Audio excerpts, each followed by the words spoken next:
മക്കളെ, നമുക്ക് പ്രശംസിക്കുവാനൊന്നുമില്ല, നമുക്ക് പുകഴുവാനൊന്നുമില്ല.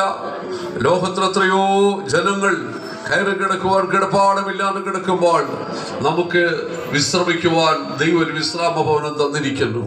നമ്മുടെ കഴിവോ നമ്മുടെ സാമർഥ്യമല്ല, നമ്മുടെ ശക്തിയല്ല, നമ്മുടെ ബലമല്ല, നമ്മുടെ സമ്പത്തല്ല, തമ്പുരാന്റെ ദാനമാണ്. അതുകൊണ്ട് മുഴുവൻ മഹത്വം നമ്മളിത് ദൈവത്തിന് കൊടുക്കുകയാണ് ചെയ്യുന്നത്.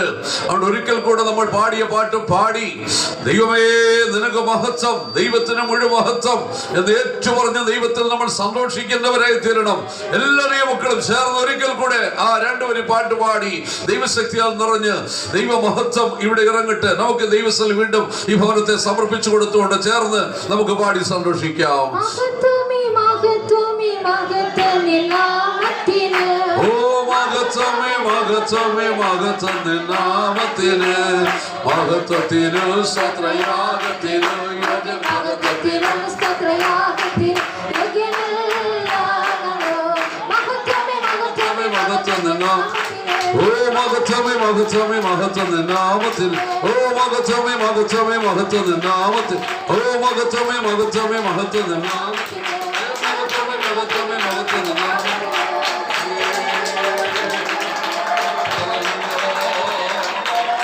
Hallelujah,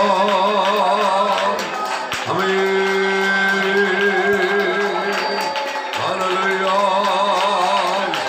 Jesus, Amen, Hallelujah, Hallelujah, Jesus, Amen.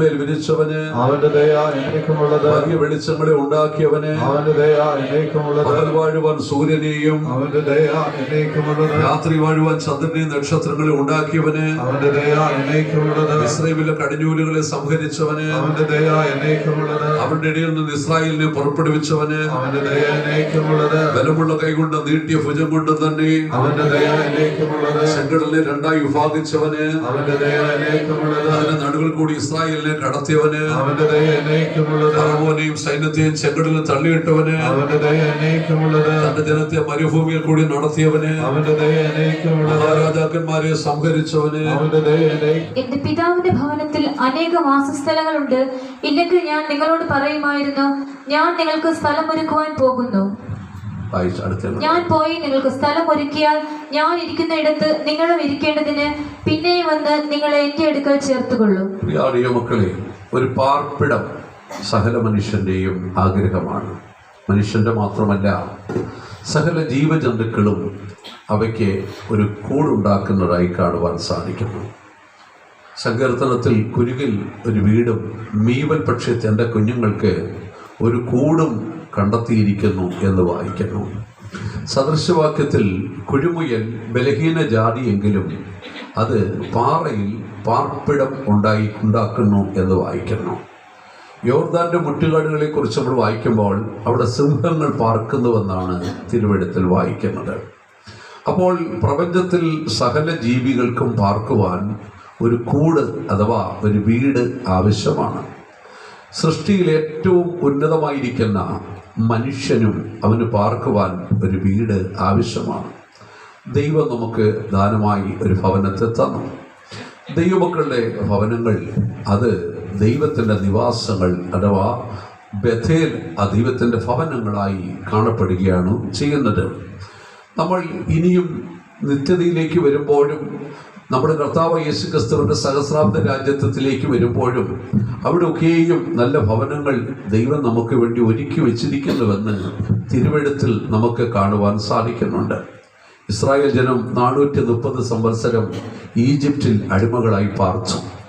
അവിടെ നിന്ന് മോശ വഴി വിടുവിക്കപ്പെട്ട് മരുഭൂമി വഴിയായി വാഗ്ദത്ത ദേശമായ പാലസ്തീൻ കനാനിലേക്ക് അവരെ കൊണ്ടുവരുമ്പോൾ അവിടെ കുടിയിരിക്കുന്ന കനാന്യ ജാതികളെയും കനാന്യ രാജാക്കന്മാരെയും നിഗ്രഹിച്ചിട്ട് അവിടെ ദേശം അവകാശമായി പിടിച്ചെടുത്ത് അവർക്ക് ചീട്ടിട്ട് കൊടുക്കുമ്പോൾ ദൈവം അവരോട് പറയുന്നു, നിങ്ങൾക്കവിടെ എല്ലാ നല്ല വസ്തുക്കളും നിറഞ്ഞ വീടുകൾ ഉണ്ടായിരിക്കും. ഇസ്രായേൽ മക്കൾ അവിടെ കടന്നു ചെല്ലും മുമ്പ് അവർക്ക് പാർക്കുവാൻ വേണ്ടി വിജാതികളെ കൊണ്ട് എല്ലാ നല്ല വസ്തുക്കളും നിറഞ്ഞ വീടുകൾ അവിടെ പണിയിപ്പിച്ച ദൈവം ഇട്ടിരിക്കുകയായിരുന്നു. ഇസ്രായേൽ മക്കൾ അവിടെ ചെന്നിട്ട് ആ വീടുകളെ അവകാശമാക്കി, അവരുടെ മുന്തിരിത്തോട്ടങ്ങളെ കൈവശമാക്കി, അവരുടെ കിണറുകളെ കൈവശമാക്കി, അവരുടെ തോട്ടങ്ങളെ കൈവശമാക്കി അവിടെ കയറി അവർ സുഖത്തോടെ പാർക്കുകയാണ് ചെയ്യുന്നത്. ഈ സന്ദർഭത്തിൽ ദൈവം അവരോട് പറയുന്ന ഒരു വ്യവസ്ഥയുണ്ട്. നിങ്ങൾ അവിടെ ചെല്ലുമ്പോൾ എല്ലാ നല്ല വസ്തുക്കളും നിറഞ്ഞ മനോഹരമായ വീടുകൾ നിങ്ങൾ അവിടെ കാണും. അത് പോരായെന്നുണ്ടെങ്കിൽ നിങ്ങൾ അവിടെ ചെന്ന് നല്ല വീടുകൾ പണിത് അതിൽ പാർക്കണം. ദൈവം എല്ലാ വിധത്തിലും അവിടെ പാർക്കുവാൻ, വീടുകൾ പണിയുവാനുള്ള അവസരങ്ങൾ അവർ കൊടുക്കുകയാണ്. നിങ്ങൾ നല്ല വീടുകൾ പണിതവയിൽ പാർക്കണം. അവിടെ നിങ്ങൾ ഭക്ഷിച്ച് തൃപ്തി പ്രാപിക്കണം. ഇതൊക്കെ ദൈവത്തിന്റെ അനുഗ്രഹമാണ്. ഇതെല്ലാം വാഗ്ദത്ത ദേശമായി കനാനിൽ ഇസ്രായേൽ മക്കൾക്ക് വേണ്ടി ദൈവം തമ്പുരാൻ കരുതി വെച്ചിട്ടുണ്ടായിരുന്നു. പക്ഷെ ഒരു വ്യവസ്ഥയുണ്ട്. നിങ്ങൾക്ക് ഇതൊക്കെ അനുഭവിച്ചു കഴിഞ്ഞിട്ട് ഒരിക്കലും ഇതൊക്കെ എൻ്റെ കൈയുടെ ബലവും എൻ്റെ ശക്തിയും എൻ്റെ സമ്പത്തും കൊണ്ട് ഉണ്ടാക്കിയെന്ന് ഒരിക്കൽ പോലും ഹൃദയത്തിൽ പോലും പറയാതിരിക്കും നിങ്ങൾ സൂക്ഷിച്ചു കൊള്ളണം. ദൈവജനമായ ഇസ്രായേൽ മക്കളോട് ഒരൊറ്റ വ്യവസ്ഥയുള്ളൂ. നിങ്ങൾ ഇതൊക്കെ അനുഭവിച്ചോ, ഈ നന്മകളെല്ലാം അനുഭവിക്കുക. ഈ മനോഹരമായ വീടുകൾ പിടിച്ചെടുത്ത് അതിൽ താമസിച്ചു കൊള്ളുക, ഈ തോട്ടങ്ങളിൽ നിന്ന് ഫലം അനുഭവിച്ചു കൊള്ളുക, ഈ കുളങ്ങളിലെ വെള്ളം കുടിച്ചു കൊള്ളുക, ഈ ദേശത്തിന്റെ നന്മ മുഴുവൻ നിങ്ങൾ അനുഭവിച്ചു കൊള്ളുക. പക്ഷെ ഒരിക്കലും നിങ്ങളുടെ ഹൃദയത്തിൽ പോലും പറയരുത്, ഇത് എൻ്റെ ശക്തിയും എൻ്റെ ബലവും എൻ്റെ സമ്പത്തും കൊണ്ട് ഞാൻ ഉണ്ടാക്കിയതാണെന്ന് ഒരിക്കലും എന്ത് ചെയ്യരുത്, ഹൃദയത്തിൽ പോലും പറയരുത്. മറിച്ച് നിങ്ങൾ ആ മനോഹരമായ വീടുകളിൽ താമസിച്ച് അവിടെ ഭക്ഷിച്ച് നിങ്ങൾ തൃപ്തി പ്രാപിച്ചു കഴിയുമ്പോൾ നിങ്ങൾ ഓരോ ദിവസവും ഇതൊക്കെയും തന്ന ദൈവത്തിന് നിങ്ങൾ എന്ത് ചെയ്യണം, സ്തോത്രം ചെയ്യുന്നവരായിരിക്കണം. ഇതായിരുന്നു ഇസ്രായേൽ മക്കൾക്ക് കൊടുത്ത വ്യവസ്ഥ. ആവർത്തന പുസ്തകം 8-ാം അധ്യായത്തിന്റെ 10-ാം വാക്യത്തില് ആ ദൈവിക വ്യവസ്ഥ നമുക്ക് കാണുവാൻ സാധിക്കണം. ഇസ്രായേൽ മക്കൾ വാഗ്ദത്ത ദേശമായി കനാനിലെത്തി. എല്ലാ നല്ല വസ്തുക്കളും നിറഞ്ഞ വീടുകൾ, അത്തിവൃക്ഷം, കോതമ്പ്, മുന്തിരി, വെള്ളി, യവം, പിന്നെ എന്ന് വേണ്ട സകലവിധമായ ഫലവൃക്ഷങ്ങളും, എന്ന് വേണ്ട താഴ്വരകൾ, നീരൊഴുക്കുകൾ, മലകളിൽ നിന്ന് നദികൾ പൊട്ടിയൊഴുകുന്നു. ഫലസമൃദ്ധമായ മനോഹരമായ കനാൻ ദേശത്തിന്റെ നന്മകളെല്ലാം അവർ അനുഭവിച്ചു. ആരംഭകാലങ്ങളിലൊക്കെ അവരെന്ത് ചെയ്തു, ദൈവത്തെ സ്തുതിച്ചു, ദൈവത്തെ മഹത്വപ്പെടുത്തി, ദൈവത്തിൽ സന്തോഷിച്ചു. അവരങ്ങനെ ജീവിച്ചു പോരുന്നു. എന്നാൽ കുറെ കാലം കഴിഞ്ഞപ്പോൾ അവരിതെല്ലാം മറന്നുപോയി. പിന്നീട് സംഭവിച്ചത് എന്താണ്? നെഹമ്യാവിന്റെ പുസ്തകം 9-ാം അധ്യായത്തിന്റെ 25-ാം വാക്യത്തിലേക്ക് വരുമ്പോൾ ദൈവം ഇസ്രായേൽ മക്കളെ വീണ്ടും 70 സംവത്സരം ബാബിലോണിൽ പ്രവാസികളായിട്ട് അയച്ചു.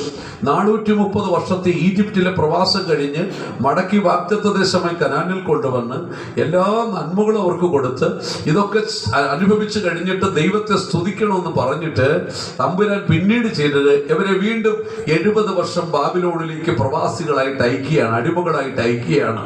എന്തിനാണ് അവരെ ബാബിലിലേക്ക് പ്രവാസികളായിട്ട് അയച്ചത്? അതാണ് നെഹമ്യാവ് 9-ന്റെ 25-ാം വാക്യത്തിൽ നമ്മൾ വായിക്കുന്നത്. അവിടെ വായിച്ചു നോക്കട്ടെ. അവർ ഉറപ്പുള്ള പട്ടണങ്ങളും പുഷ്ടിയുള്ള ദേശവും പിടിച്ച്, അവർ ഉറപ്പുള്ള പട്ടണങ്ങളും പുഷ്ടിയുള്ള ദേശവും പിടിച്ച്, അടുത്തത് എല്ലാ നല്ല വസ്തുക്കളും നിറഞ്ഞ വീടുകളും, എല്ലാ നല്ല വസ്തുക്കളും നിറഞ്ഞ വീടുകളും, അടുത്തത് വെട്ടിയുണ്ടാക്കിയ കിണറുകളും, മുന്തിരിത്തോട്ടങ്ങളും, ഒലിവ് തോട്ടങ്ങളും, അനവധി ഫലവൃക്ഷങ്ങളും കൈവശമാക്കി, ഇതെല്ലാം കൈവശമാക്കി അവർ തിന്ന് തൃപ്തിപ്പെട്ടു പുഷ്ടിയുള്ളവരായി നിന്റെ വലിയ നന്മയിൽ സുഖിച്ചുകൊണ്ടിരുന്നു. അവസാനം വന്നപ്പോ തെറ്റിപ്പോയി. നിന്റെ വലിയ നന്മയിൽ സ്തോത്രം ചെയ്യണമെന്നാണ് ആവർത്തന 8-ന്റെ 10-ൽ പറഞ്ഞത്. പക്ഷെ അവരത് മറന്നു. നിന്റെ വലിയ നന്മയിൽ എന്ത് ചെയ്തു? സുഖിച്ചുകൊണ്ടിരുന്നു. ദൈവം തമ്പുരാൻ വീണ്ടും വിട്ടു. 70 വർഷം ബാബിലോണിലേക്ക് അടിമകളായി. നമ്മുടെ ജീവിതത്തിൽ വലിയ സത്യം നമ്മൾ മനസ്സിലാക്കിക്കൊള്ളണം. ദൈവം തമ്പുരാൻ നമുക്ക് അനുഗ്രഹങ്ങൾ തരും. നമ്മൾ കരയുമ്പോൾ, പ്രാർത്ഥിക്കുമ്പോൾ, ഒരുപക്ഷെ നമ്മുടെ നീതി കൊണ്ടോ അല്ലെ നമ്മുടെ പിതാക്കന്മാരുടെ നീതി കൊണ്ടോ നമുക്ക് അർഹതയില്ലാത്ത നന്മകളും അനുഗ്രഹങ്ങളും തരുമ്പോൾ അതിൽ നിന്ന് ദൈവം നമ്മളോട് ചോദിക്കുന്നത്, നീ വേറെ ഒന്നും എനിക്ക് ചെയ്യണ്ട, ഈ ഭവനത്തിൽ പാർത്ത് നിങ്ങൾ എനിക്ക് വേണ്ടി സ്തോത്രം ചെയ്യുന്നവരായിരിക്കണം. എനിക്ക് ലഭിക്കേണ്ട ബഹുമാനവും സ്തുതിയും സ്തോത്രവും നഷ്ടപ്പെടുത്തി കളയരുത്. അത് മറന്നു കളഞ്ഞിട്ട് ഈ നന്മകളൊക്കെ അനുഭവിച്ച് ഈ മനോഹരമായ ഭവനത്തിനകത്ത് ഇതിൻ്റെ ബെഡ്റൂമിൽ, ഇതിൻ്റെ ഡ്രോയിങ് റൂമിൽ, ഇതിൻ്റെ കിച്ചണിലൊക്കെ പോയി ഇതിൻ്റെ നന്മകളെല്ലാം അനുഭവിച്ച് മറിച്ച് ദൈവത്തെ ആരാധിക്കാതെ ദൈവത്തെ സ്തുതിക്കാതെ സുഖിച്ചങ്ങ് ജീവിച്ചു പോയി കഴിഞ്ഞാൽ അടി കിട്ടുമെന്നുള്ളത് ഉറപ്പാണ്. അത് നമ്മൾ മനസ്സിലാക്കിക്കൊള്ളണം. ഇസ്രായേൽ മക്കൾക്ക് അത് സംഭവിച്ചു. നമ്മുടെ ജീവിതത്തിൽ നമുക്ക് ബുദ്ധി ഉപദേശത്തിന് വേണ്ടി പറഞ്ഞു തന്നിരിക്കുകയാണ് ഒരിക്കലും നമ്മൾ ദൈവത്തെ മറന്ന് സുഖിച്ച് ജീവിക്കരുത്. ഇന്ന് പല കുടുംബങ്ങളിലും സംഭവിക്കുന്നതാണ്. വിശുദ്ധന്മാർ വന്ന് പ്രാർത്ഥിച്ച് അനേകരുടെ കണ്ണുനീരിൻ്റെ ഫലമായിട്ട് ഒരു ഭവനം കിട്ടി. ആ ഭവനം പണിത് അതിൽ പാർത്ത് കഴിയുമ്പോൾ ആദ്യം വലിയ സന്തോഷവും പ്രാർത്ഥനയും ആത്മനിറവും അഭിഷേകമൊക്കെ ആയിരിക്കും. കുറച്ചു നാൾ കഴിയുമ്പോൾ പിന്നീട് അതിനകത്ത് ഒരു വ്യക്തി മുഴുവനും നിറഞ്ഞു നിൽക്കുന്ന ഒരു LED സ്ക്രീൻ കൊണ്ടുവെക്കും, ഒരു ടെലിവിഷൻ കൊണ്ടുവെക്കും. പിന്നീട് എപ്പോഴും അതിനകത്ത് ഷോ ആയിരിക്കും, ഫിലിം പ്രദർശനം നടന്നുകൊണ്ടിരിക്കുകയായിരിക്കും. 24 മണിക്കൂറും പിന്നെ പ്രാർത്ഥന ഭവനം ബഥേൽ എന്നുള്ളത് മാറി സിനിമാ കൊട്ടകയായിട്ട് മാറ്റപ്പെടുകയാണ്. ദൈവത്തെ ആരാധിക്കേണ്ട സമയത്ത് വാർത്ത കാണുകയാണ് ചെയ്യുന്നത്. ദൈവത്തെ സ്തുതിക്കേണ്ട സമയത്ത് സീരിയൽ കാണുകയാണ് ചെയ്യുന്നത്. പ്രിയ മക്കളെ, അനന്തരഫലമായിട്ട് എന്ത് സംഭവിക്കുന്നു? ദൈവം അവന് കൊടുത്ത നന്മകളൊക്കെയും മുടക്കിക്കളയുവാൻ അവൻ നിർബന്ധിതനായി തീരുകയാണ് ചെയ്യുന്നത്. ആകയാൽ ഈ ലോകത്ത് നമ്മൾ ജീവിക്കുമ്പോൾ ദൈവം നമുക്ക് തരുന്ന ഭവനങ്ങളെ നമ്മൾ പ്രാർത്ഥനാ ഭവനങ്ങളാക്കി സൂക്ഷിക്കുന്നവരായി തീരണം. ഉത്തമഗീതം 1-ാം അധ്യായത്തിന്റെ 17-ാം വാക്യത്തിലാണെന്ന് എനിക്ക് തോന്നുന്നു. അവിടെ ആ ശൂന്യകാര്യത്തെ പറയുകയാണ്, നമ്മുടെ വീടിന്റെ ഉത്തരം അതെന്താണ്? ദേവദാരുവും കഴുക്കോല് സരളവൃക്ഷവുമാകുന്നു. വായിച്ചു നോക്കിയട്ടെ. നമ്മുടെ വീട്ടിന്റെ ഉത്തരം ദേവദാരുവും കഴുക്കോൽ സരളവൃക്ഷവും ആകുന്നു. അവിടെ പറയുകയാണ്, ശൂന്യകാര്യത്തെ പറയുകയാണ്, നമ്മുടെ വീടിന്റെ ഉത്തരം ദേവദാരുവും നമ്മുടെ വീടിന്റെ കഴുക്കോല് സരളവൃക്ഷവുമാകുന്നു. പഴയ കാലത്തൊക്കെ വീട് പണിയുമ്പോൾ ഉത്തരവും കഴുക്കോലും കൊണ്ടുള്ള വീടുകളായിരുന്നു പണിതുകൊണ്ടിരുന്നത്. ഒരു വീടിന് ഒരു ഉത്തരമേ ഉള്ളൂ. ആ ഉത്തരത്തിനകത്ത് കൊളുത്തിയിട്ടിരിക്കുന്ന അനേക കഴുക്കോലുകൾ കാണുവാൻ സാധിക്കും. പ്രിയ മക്കൾ, ഇവിടെ ശൂന്യകാര്യത്തെ പറയുന്നു, നമ്മുടെ വീടിന് ഒരു ഉത്തരമുണ്ട്, ഒറ്റ ഉത്തരമേ ഉള്ളൂ. അതിൽ തൂങ്ങിക്കിടക്കുന്ന കഴുക്കോലുകളാണ് ഞങ്ങൾ ഓരോരുത്തരും. നമ്മുടെ വീടിന്റെ ഉത്തരം ഏതായിരിക്കണം? യേശുവായിരിക്കണം നമ്മുടെ വീടിന്റെ ഉത്തരം. സർവശക്തനായ ദൈവമായിരിക്കണം നമ്മുടെ വീടിന്റെ ഉത്തരം. ആ ഉത്തരം എങ്ങനെയുള്ളതായിരിക്കണം? അത് ദേവദാരു കൊണ്ട് നിർമ്മിച്ചതായിരിക്കണം. എന്ന് പറയുമ്പോൾ ദൈവത്തിന് കൊടുക്കേണ്ട മുഴുവൻ മഹത്വവും നമ്മൾ കൊടുക്കണം. ദേവദാരു എന്ന് പറയുമ്പോൾ പാലസ്തീൻ നാട്ടിലെ ഏറ്റവും വില കൂടിയ ശ്രേഷ്ഠതയുള്ള മരങ്ങളിൽ ഒന്നാണ് ദേവദാരു എന്ന് പറയുന്നത്.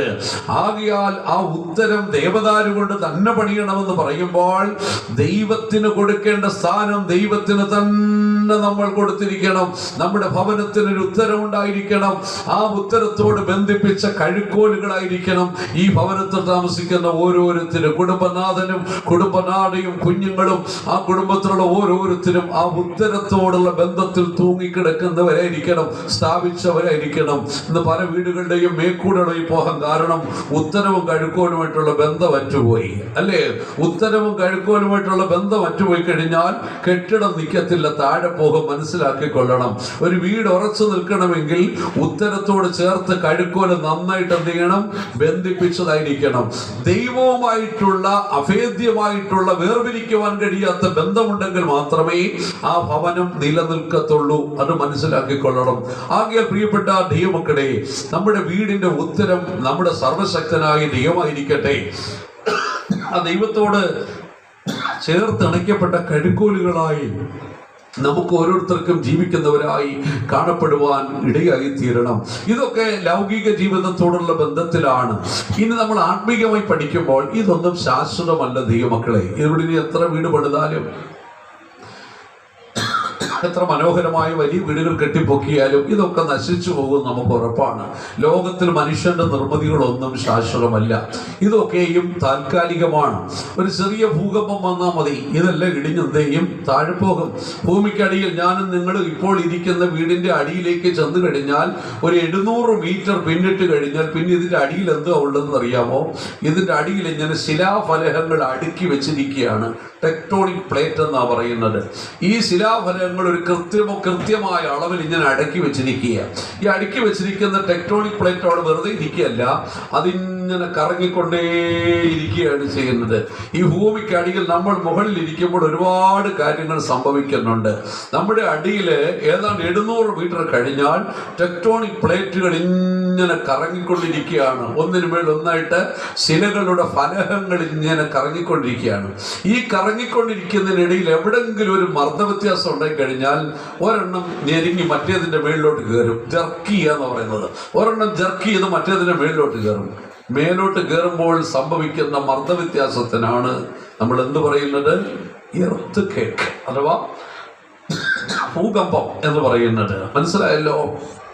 അവിടെ വെച്ച് ഞെരുങ്ങി അങ്ങോട്ട് മാറുമ്പോൾ 2 ടെക്ടോണിക് പ്ലേറ്റുകൾ നമ്മൾ ഒന്ന് ഞെരുങ്ങുമ്പോൾ ഒരൊറ്റ മർദ്ദവ്യത്യാസം ഉണ്ടാകുന്നുണ്ട്. ആ കിടക്കുന്ന എല്ലാം കൂടെ താഴെ.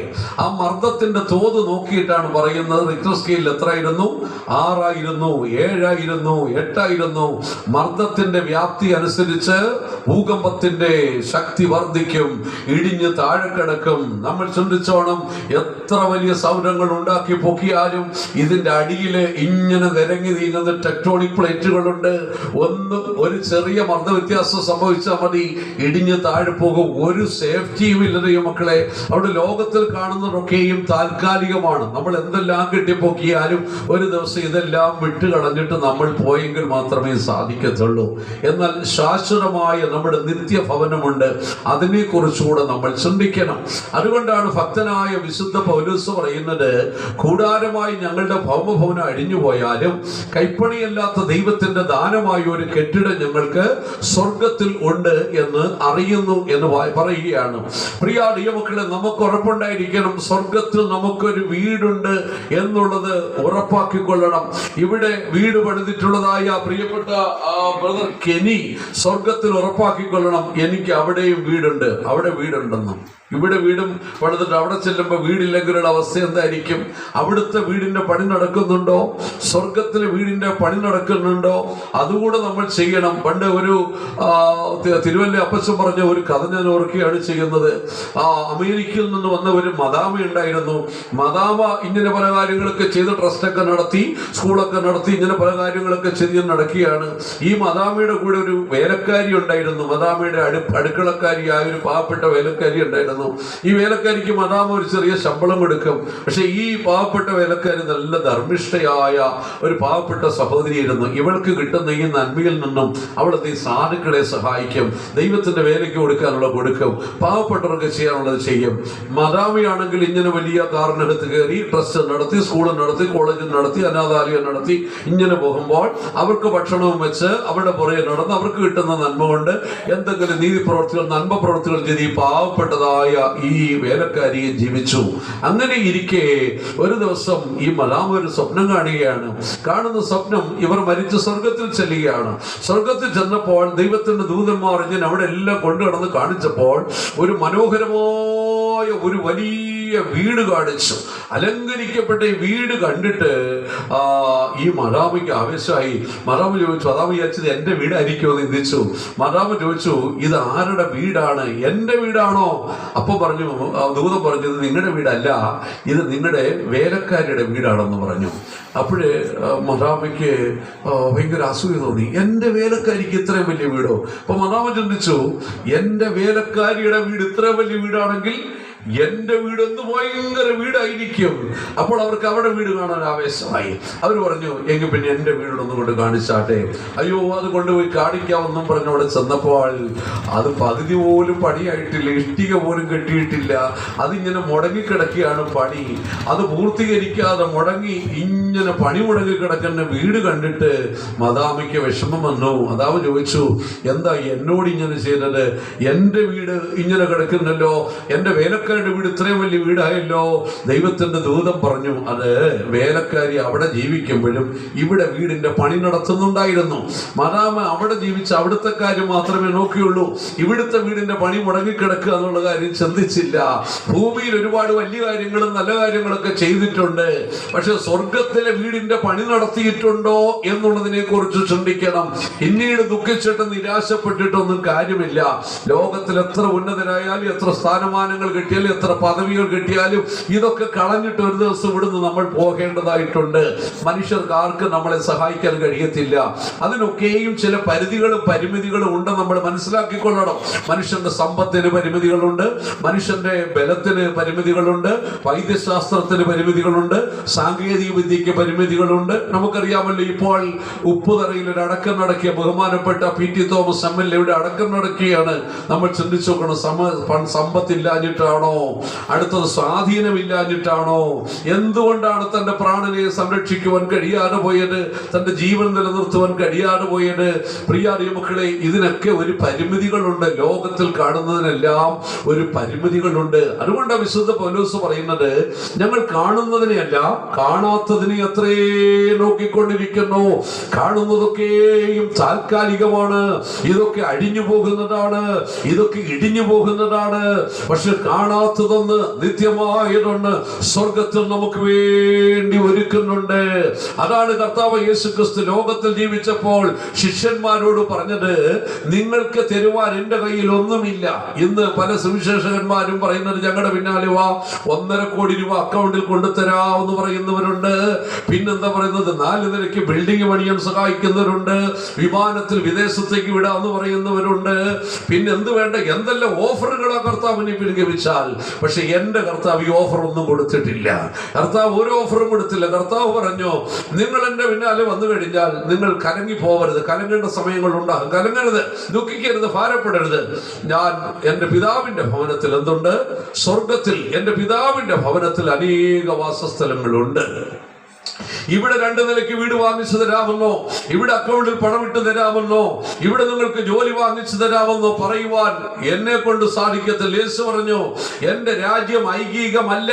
ഐഹികമായ രാജ്യവും സാമ്രാജ്യവും സ്ഥാപിക്കുവാനല്ല ഞാൻ വന്നത്. ഈ ലോകത്തിൽ നിങ്ങളെ എന്തെങ്കിലും ആക്കി തീർക്കുവാനല്ല ഞാൻ വന്നത്. മറിച്ച് എനിക്ക് നിങ്ങൾക്ക് ഒരു കാര്യം വാഗ്ദത്തം ചെയ്യുവാനുണ്ട്. സ്വർഗത്തിൽ എന്റെ പിതാവിന്റെ ഭവനത്തിൽ അനേക വാസസ്ഥലങ്ങളുണ്ട്. ഇല്ലെങ്കിൽ ഞാൻ നിങ്ങളോട് പറയുമായിരുന്നു. പ്രിയ മക്കളെ, ഈ വീടിന് അനേക മുറികളുണ്ട്. ഇവിടെ ഒരു മുറിയുണ്ട്, ഇവിടെയുണ്ട്, മേളിൽ ഒരു മുറിയുണ്ട്, അനേക മുറികളുണ്ട്. ഇതുപോലെ പറയാണ്, എന്റെ പിതാവിന്റെ ഭവനത്തിൽ അനേക വാസസ്ഥലങ്ങളുണ്ട്. ഇല്ലെങ്കിൽ ഞാൻ പറയുമായിരുന്നു.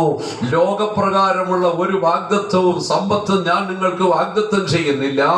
എന്നാൽ സ്വർഗത്തിൽ എന്റെ പിതാവിന്റെ അടുക്കൽ, ഞാൻ ഇറങ്ങി വന്ന പിതാവിന്റെ അടുക്കൽ വലിയ ഭവനങ്ങളുണ്ട്, അവിടെ വലിയ വാസസ്ഥലങ്ങളുണ്ട്.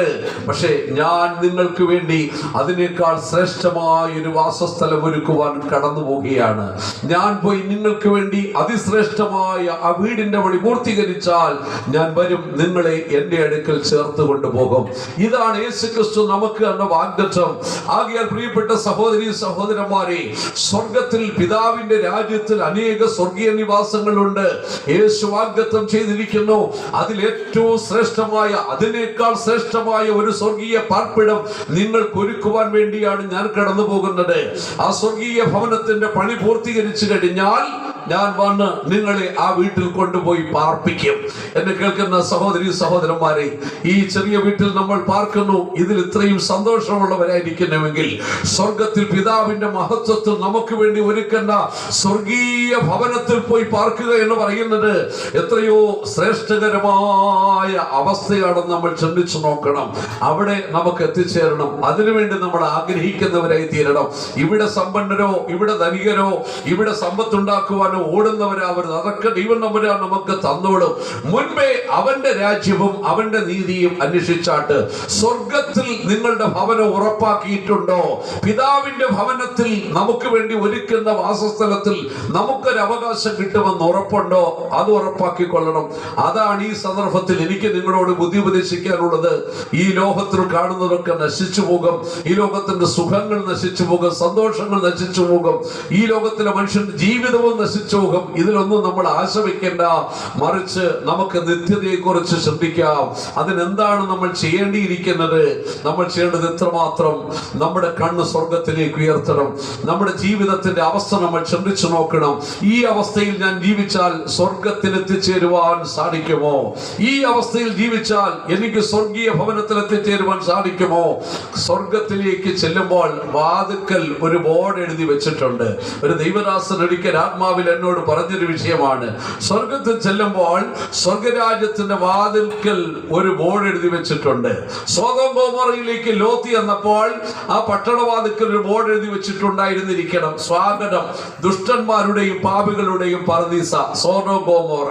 കണ്ടിട്ടില്ല? ഇന്ന് പലയിടത്തും വെച്ചിരിക്കും സ്വാഗതം ഇന്ന പഞ്ചായത്ത് എന്നും പറഞ്ഞ്. സ്വാഗതം സോദോം ഗൊമോറ, ദുഷ്ടന്മാരുടെയും പാപികളുടെയും പാരഡൈസ് സോദോം ഗൊമോറ. ലോത്തും കുടുംബം അങ്ങോട്ട് കയറിപ്പോയി. സ്വർഗത്തിൽ ചെല്ലുമ്പോൾ അവിടെ ഒരു ബോർഡ് വെച്ചിരിക്കും, no entry. No entry board വെച്ചിരിക്കും. ആർക്കായിരിക്കും അവിടെ നോ എൻട്രി വെച്ചിരിക്കുന്നത്? അവിടെ എഴുതി വെച്ചിട്ടുണ്ടായിരിക്കും, അശുദ്ധവും മ്ലേച്ഛതയും ഭോഷ്കും പ്രവർത്തിക്കുന്നവർക്ക് ആർക്കും ഇതിനകത്തേക്ക് പ്രവേശനം ഇല്ല. സ്വർഗത്തിന്റെ വാതിൽക്കൽ ഒരു നോ എൻട്രി ബോർഡ് ഉണ്ടായിരിക്കും. അത് ശ്രദ്ധിച്ചു കൊള്ളണം. വെളിപ്പാട് 21-ാം അധ്യായത്തിൽ നമ്മൾ ആ നോ എൻട്രി ബോർഡ് വായിക്കുന്നു. എന്താണ് അവിടെ എഴുതിയിരിക്കുന്നത്? പ്രവേശനമില്ല. ആർക്ക് പ്രവേശനമില്ല? അശുദ്ധിയും മ്ലേച്ഛതയും ഭോഷ്കും പ്രവർത്തിക്കുന്നവർക്കാർക്കും ഇതിനകത്തേക്ക് പ്രവേശനമില്ല.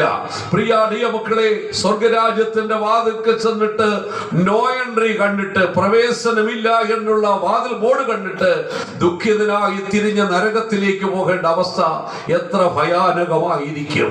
അതുകൊണ്ട് ലോകത്തിൽ ജീവിക്കുമ്പോൾ അശുദ്ധരായി ജീവിക്കരുത്, പാപിയായി ജീവിക്കരുത്, ദുഷ്ടതയിൽ ജീവിക്കരുത്. സ്വർഗത്തിൽ നോ എൻട്രി ആയിരിക്കും, അവിടെ പ്രവേശനം ഉണ്ടായിരിക്കത്തില്ല. അതുകൊണ്ട് ലോകത്തിൽ ജീവിക്കുമ്പോൾ നമ്മൾ നമ്മുടെ പാപങ്ങളെ ഏറ്റുപറയണം, നമ്മുടെ ജീവിതത്തിലെ തിന്മകളെ വിട്ടുകളയണം, നമ്മുടെ അശുദ്ധികളെ കഴുകിക്കളയണം. ഇതിനെന്താണ് മാർഗം? മനുഷ്യർ പല മാർഗങ്ങളും തേടുന്നുണ്ട്. പാപമോചനത്തിന് വേണ്ടി പല പുണ്യസ്ഥലങ്ങളും സന്ദർശിക്കുന്നവരുണ്ട്, പല നീതി പ്രവർത്തികൾ ചെയ്യുന്നവരുണ്ട്, വഴിപാടുകൾ കാഴ്ചകളും അർപ്പിക്കുന്നവരുണ്ട്. ഒരു യാഥാർത്ഥ്യം നിന്നോട് പറഞ്ഞു തരാം സഹോദരി സഹോദരന്മാരെ, നീ ചെയ്യുന്ന ഒരു പ്രവൃത്തികൾക്കും നിന്റെ ജീവിതത്തിലെ പാപത്തിന്റെ കറകളെ കഴുകിക്കളയുവാൻ സാധിക്കത്തില്ല. നിന്റെ ഒരു നന്മയ്ക്കും നിന്നെ വിശുദ്ധനാക്കി തീർക്കുവാൻ സാധിക്കത്തില്ല. മറിച്ച് ആകാശത്തിന്റെ കീഴിൽ ഭൂമിയുടെ മുകളിൽ മാനവജാതിയുടെ പാപത്തിന്റെ കറകളെ കഴുകി അവനെ വിശുദ്ധനാക്കി തീർക്കുവാൻ ഒരൊറ്റ മാർഗമേ ഉള്ളൂ. സ്വർഗത്തിൽ നിന്ന് ഭൂമിയിലേക്ക് ഇറങ്ങി വന്ന പാപമില്ലാത്ത പരിശുദ്ധനായ ദൈവപുത്രന്റെ രക്തത്തിന് മാത്രമേ അതിനുള്ള ശക്തിയുള്ളൂ. യേശുവിന്റെ രക്തത്തിന് നമ്മുടെ പാപങ്ങളെ കഴുകി കളയുവാൻ ശക്തിയുണ്ട്.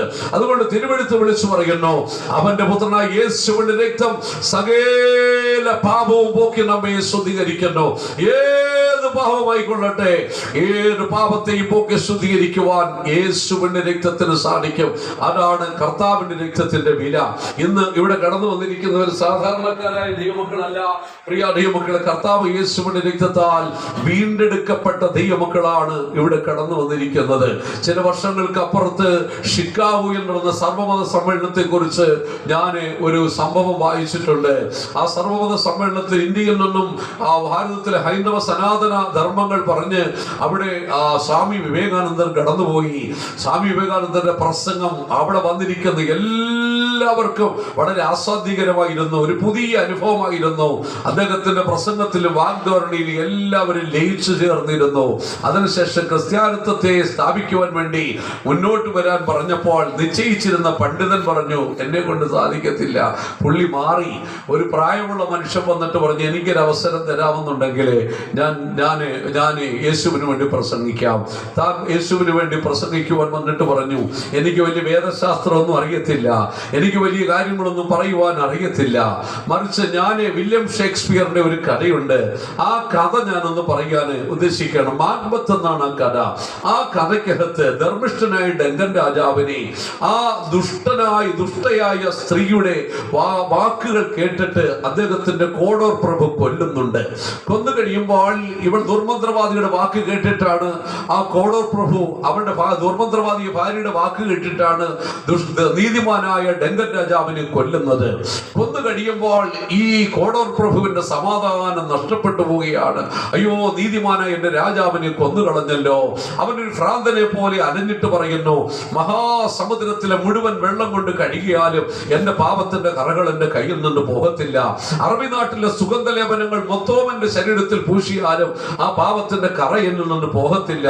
ഇങ്ങനെ നിലവിളിച്ച് എന്റെ പാപം ആര് ക്ഷമിക്കുമെന്നോർത്ത് വ്യാകുലപ്പെട്ട് നിൽക്കുന്ന ആ കോടൂർ പ്രഭു ഉണ്ടല്ലോ, ഞാൻ ഇവിടെ കൂടി വന്നിരിക്കുന്ന വിവിധ മതത്തിന്റെ ആചാര്യന്മാരോട് ചോദിക്കുന്നു, ഈ തെറ്റ് ചെയ്തിട്ട് കുറ്റബോധത്താൽ നിലവിളിക്കുന്ന കോടൂർ പ്രഭുവിന് അവന്റെ പാപം ക്ഷമിച്ച് ശുദ്ധീകരണം കൊടുത്ത് നീതിമാനാക്കി ദൈവമക്കളാക്കി തീർക്കുവാൻ വ്യവസ്ഥ ചെയ്തിട്ടുള്ള ഏത് തത്വസംഹിതയും മതവും ഉള്ളവരുണ്ടെങ്കിൽ എഴുന്നേൽക്കാൻ പറഞ്ഞു. ഒരു മനുഷ്യൻ പോലും ചലിച്ചില്ല. പക്ഷെ താൻ വേദവസ്തു ഉയർത്തി കാണിച്ചിട്ട് പറഞ്ഞു, ഈ തിരുവെഴുത്ത് പറയുന്നു, അവന്റെ പുത്രനായ യേശുവിന്റെ രക്തം സകല പാപവും പോക്കി നമ്മെ ശുദ്ധീകരിക്കുന്നു. അതാണ് യേശുവിന്റെ രക്തത്തിന്റെ ശ്രേഷ്ഠത എന്ന് പറയുന്നത്. എത്ര കഠിനമായ പാപമാണെങ്കിൽ പോലും അനുദപിച്ച് കർത്താവിന്റെ സന്നിധിയോട് അടുത്തു വരുന്ന ഒരു ദൈവത്തിന്റെ പാപത്തെ യേശുവിന്റെ രക്തത്തിന് കഴുകിക്കളയുവാൻ ശക്തിയുണ്ട്. നിന്നെ ശുദ്ധീകരിക്കുവാനും ദൈവവൈദ്യരാക്കി തീർക്കുവാനും ശക്തിയുണ്ട്. അങ്ങനെയാണ് ഇന്ന് ഞങ്ങൾ ഇവിടെ സന്തോഷത്തോടെ കൂടി വന്നിരിക്കുന്നത്. യേശുവിന്റെ രക്തത്താൽ വിശുദ്ധീകരിക്കപ്പെട്ടവരാ. ഒരു കാലത്ത് നമ്മൾ പാപത്തിലും ലോകത്തിന്റെ ഇമ്പത്തിലും തിന്മയിൽ ഇരുളിലും ജീവിച്ചവരാ. പക്ഷേ യേശുവിന്റെ സ്നേഹം ഞങ്ങളെ തേടി വന്നു. യേശുവിന്റെ രക്തം നമ്മെ വിശുദ്ധീകരിച്ചു, ദൈവത്തിന്റെ മക്കളാക്കി തീർത്തു. ദൈവം നീതീകരിച്ച് നീതിമാന്മാരും വിശുദ്ധന്മാരുമാക്കി ദൈവത്തിന്റെ സന്നിധിയിൽ നിൽക്കുന്നു. അതുകൊണ്ട് ഞങ്ങൾക്ക് വലിയൊരു ധൈര്യമുണ്ട്.